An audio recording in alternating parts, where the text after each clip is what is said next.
Hi ஹாய்ஸ், வாங்க வீட்டிலேயே கரம் மசாலா டேஸ்ட்டாக எப்படி செய்யலான்னு பார்க்கலாம். கரம் மசாலாவுக்கு தேவையான பொருட்கள்: மல்லி 1 டீஸ்பூன், கிராம்பு 1 ஸ்பூன், மிளகு 1 ஸ்பூன், சோம்பு 2 ஸ்பூன்,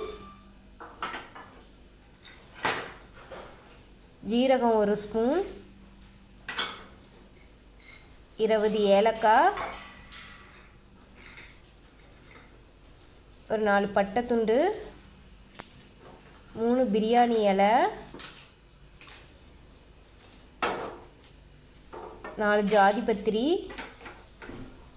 8 நட்சத்திர சோம்பு. இதெல்லாம் போட்டு லைட்டாக பொன்னிறமாக வறுத்துக்கலாம். ஒரு 5 மினிட்ஸ் வறுத்தாவே போதும். ரொம்ப நேரம் வறுக்கக்கூடாது, ஏன்னா மசாலா கசப்பு வாசம் எடுத்துக்கும். ஏன்னா நம்ம பிரியாணிக்கெலாம் போட்டால் இந்த கரம் மசாலா தான் இப்போ நான் வீட்டில் யூஸ் பண்ணிகிட்ருக்கேன். பிரியாணிக்கு, எக் கிரேவி இதெல்லாம் செஞ்சால் போட்டால் செம்ம டேஸ்ட்டாக இருக்குது. பிரியாணி ரொம்ப டேஸ்ட்டாக இருக்கும். நீங்கள் இந்த மசாலாவை அரைச்சி மட்டும் ரெடி பண்ணி பாருங்கள்.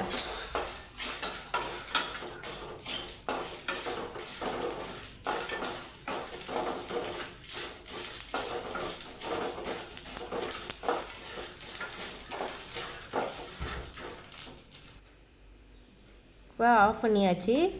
5 மினிட்ஸ் ஆற வச்சு எடுத்தாந்தாச்சு. இது மிக்ஸி ஜாரில் மாற்றிக்கலாம்.